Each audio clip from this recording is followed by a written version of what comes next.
In this video, I will show you how you can figure out the total rise, and of course that's going to be the distance from the floor or the lower level floor area to the upper level floor area, and is often referred to as the total rise of the stairway. And of course this is the vertical measurement that we are going to use to figure out the height of the individual stair risers. And most of the time it's going to be easy to figure a set of stairs with only a few steps in it, because all you're going to need for that would be to use some type of a straight edge off of the top of the deck, along with a vertically level or plumb straight edge that you will be able to use to figure out the length of the stairway. So with something like this, we're going to be able to figure out the length of the stairway along with the total rise of the stairway, so that we can figure out the height of each step along with the length or depth of each step. So the first thing you're going to want to do will be to use a board long enough that you can secure to the top of the deck and make sure that it is horizontally level. Next up, you will take a board and connect it to the face of the decking or the spot you are going to be starting your stairs from, and then make sure that it is plumb or vertically level. And then you can use a wood stake or something to firmly secure it to the ground so that it is not going to be moving. Then you will need to locate a stake somewhere near the front of your straight edge. And of course this does not need to be perfect, because after you figure out how many steps you're going to need, you will be able to locate it directly in front of the first step.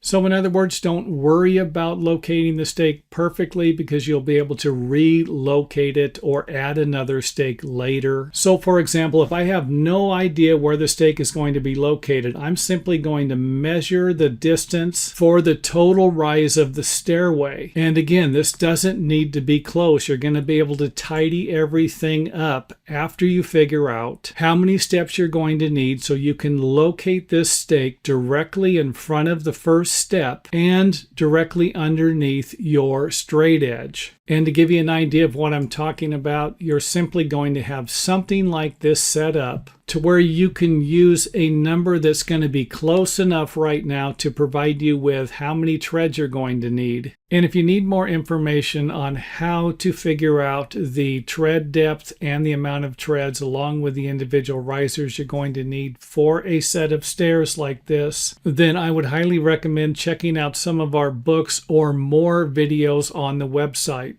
in order to fine-tune the location of the stake or whatever you're going to be using to measure the overall total rise for the deck stairs that you are going to build. Next up, let's go ahead and change the terrain a little bit so that I can show you how your straight edge probably isn't going to do you much good coming off of the deck like we had in the first section of the video. However, this might work a little bit better. And if you notice, we don't have a straight edge coming off of the top of the deck. And in some cases, all you're going to need will be to have one long board coming off of here to measure everything. However, if you're going to be dealing with a situation where that's not going to work, then just simply create something like this. And even though I have the location of the stairway marked off, you can always move it over an inch or two so that it will be out of the way while you're building the stairway. In other words, it might benefit you to have this setup over about 6 inches so that you can pull measurements off of it while you're building the stairway. And of course, this is going to become more obvious to you while you're building the stairway. So if this is your first time doing something like this, take my advice here and move this over a little bit so that you can pull measurements from it, or at the very least, use it to double check other measurements while you're building the stairs. Next up in the video, I tried to figure out a method that you can use to create a square template guide like this by using a sheet of plywood or something square like a sheet of plywood, to where you could place it on the ground and then project it forward a little bit as shown here. Now, another thing I need to point out is that it's going to benefit you to have another part like we have here, this type of setup, so that we can use it along with this here to position the plywood. And you might even need to have something like this on each side. So again, what we're doing here is trying to create a template we can pull measurements off of so that our stairway is going to be square off of the deck. And you can see here where I have a couple of measurements lining up with the edge of the guide boards here that can be used to square up either this side or a template on the other side so that our stairs will be square coming off of the deck. So basically you would position this board, this one, and then use a string to position this one here. And again, if you're off an inch or two, it's probably not going to be that big of a deal. And I believe I do have another video on how to use a string, and I will put a link here in the video so you can go check that out. So not too difficult. Once we have all of our boards positioned plumb and level, we can simply measure from the ground to the top, from the front to the front, and simply work our way up to figure out the total rise and run for this stairway. And again, these boards don't need to be located perfect in this direction from kind of right to left in the video, because if this board's off 5 or 6 inches, you can simply grab a level or a straight edge and then measure from here over, and then remeasure this distance to fit into your stair building project. So again, if I needed to make the stairway 9 inches longer to the back of the stringer that's going to sit on top of the concrete slab, then I could simply do it like this and everything should work out okay. And hopefully by now this makes sense and doesn't leave you more confused than when you started watching the video. So not too difficult to figure out the total rise. We're going to start from the measurement that we come up with here and then just simply add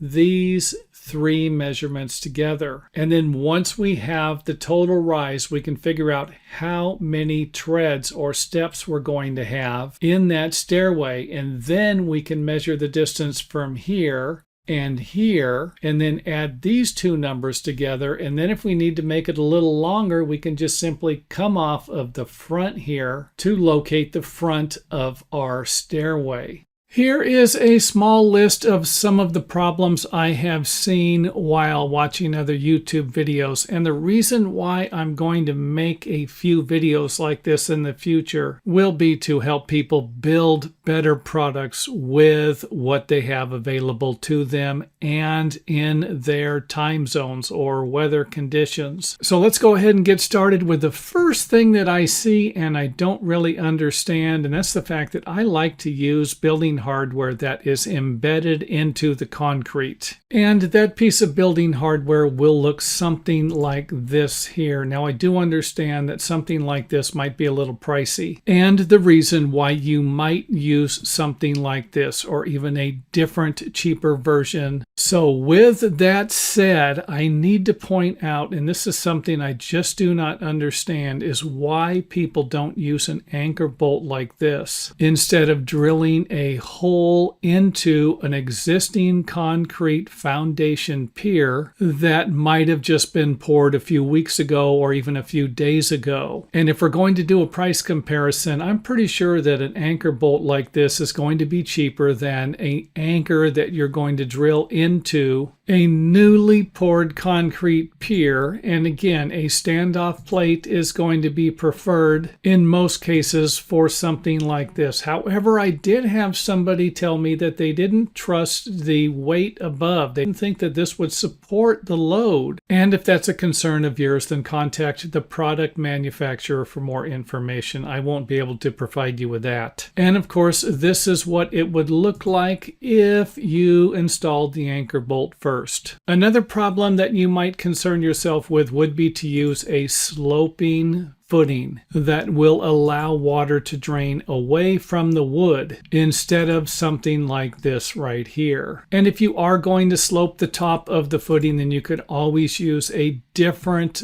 post base bracket. And of course, the third example here is what inspired me to make this video. I came across a deck that was built with 2x4 floor joist and 4x4s spread out like this. And it seemed like they used quite a bit of 4x4s to get the support, maybe so that they could use 2x4s for the deck joists. And I understand that thinking. However, these individuals also built this directly on top of a yard that had grass, and that grass eventually will decompose and lower your deck. And your main concern if you built a deck like this would be whether or not it lowered the entire deck or simply lowered a few sections of the deck. So here we can see where all of the 4x4s are sitting on top of the solid surface. However, I'm here to tell you that if this surface is not solid and can allow the 4x4s to sink into the soil, then you're going to end up with some big problems with your deck. And one of those problems might eventually end up looking something like this, where you have a section of the deck, maybe a corner, maybe it's in the middle, that will dip into the soil and deform the materials, especially if you're using 2x4s. Number 4 on my list will be whether or not you're going to install plastic and the reason why you are installing the plastic. So for one, if you're going to install it to prevent weeds from growing underneath your deck, then you might want to use a weed screen. And this is a product that will allow moisture or water to go through it, but realistically won't allow weeds to grow unless debris or dirt gets on top of it. Then you'll have weeds growing. Now, if you're going to use plastic, then you're going to need to consider the drainage. And this is the problem that I've seen on the other YouTube videos. And most people might not even realize, especially if you have a deck and some type of a wall around the perimeter of the deck that won't allow you to see under here. However, you probably will be able to see all of the bugs coming out of the gaps in between the decking eventually, or you might get a horrible smell. So if you are going to use plastic, make sure that it's sloping, and then make sure that it is not going to be sloping next to an area where it could create problems. And one of those areas would be a concrete support footing. Number 5 on my list, and I'm pretty sure that I'm going to get a lot of slack from this one here, is whether or not to use pressure-treated lumber, or whether or not to use pressure-treated lumber throughout the entire project. And this is another problem that I see. So first off, if you're going to use pressure-treated lumber, then why not use it throughout the entire project? And my thinking behind that would be that if you need pressure-treated lumber because you have a problem with a lot of moisture in your area or insects, you might have a problem with termites, which leads me to my next problem, and that's the fact that you need to make sure you're using the correct pressure-treated lumber. So just don't go down to your local home improvement center and buy what they have there without checking to make sure that it is not rated for interior use only. And that's usually what most homeowners end up doing. They end up going down and buying what they have, thinking that all pressure-treated lumber is created equal. Number 6 on our list will be corrosive or non-corrosive building hardware and fasteners. And trust me, I've seen a lot of problems with fasteners rusting. And yes, this is rust in my drawing, not something that matches the wood. So let's not rule out that something like this could be a benefit sometimes also. However, it's not going to be a benefit when these fasteners rust and corrode to the point where they are no longer doing their job and staining the lumber or other materials you might be using for your deck. Next up, let's take a look at number 7 and something that you should use a little common sense when trying to figure out. And that would be the fact that you don't know what the deck someone else is building on YouTube is going to look like 2 or 3 years or even 10 years later. Which brings me back to the fact that if you really don't know what you're doing, you're going to have to do a lot more research or bite the bullet and contact your local building and safety department to see if they have any pamphlets or even get a building permit to where you can get professionals in your area involved in your project to prevent you from doing something that you saw on a YouTube video that has millions of views and lots of comments saying what an awesome job the person did.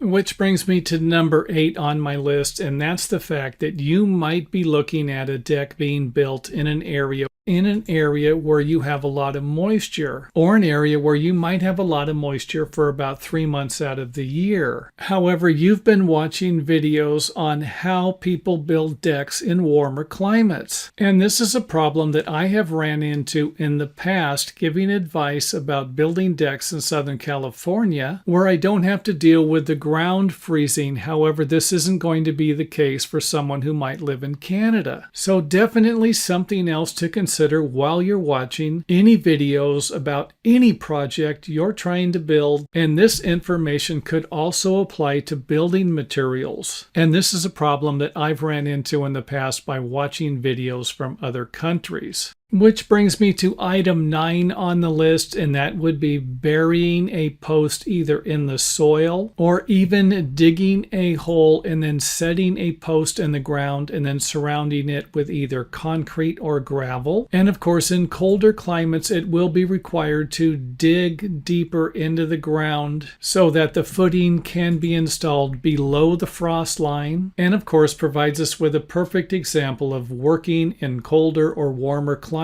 where, for example, you might be watching a video to where they're burying a post in the ground and surrounding the post with gravel, which might not provide the best method for building a deck in Southern California. However, might provide you with a time-tested, proven method that will work in the colder climates. And now for our last and final problem that I seem to find a lot on the internet. This will be number 10, and that will be the lumber spacing, 16 inches on center, 24 inches on center, 12 inches on center, and of course the size of the lumber, 2x6, 2x8. And even though I will not be able to provide you with the specific sizes you're going to need for the lumber or the spacing of that lumber, I would strongly suggest reading the installation instructions for any of the decking you're going to use. That will provide you with the minimum spacing required for the deck joist. And I hate to say it, but I have seen 24 inches on center before, and I've seen this more than once. And I would like to point out that 16 inches on center is probably going to work a little better. However, let's not forget that you might even need to space them a little closer, and this might not have anything to do with the product manufacturer and everything to do with the structural engineer or local building codes. Which brings me to the end of the video, and feel free to let me know if you agree or disagree with any of the things I mentioned, or if you know something I don't about reasons why somebody does or does not do something I mentioned in this video. And thanks for watching. If you enjoyed the video, let us know by hitting the thumbs up button or letting us know in the comment area.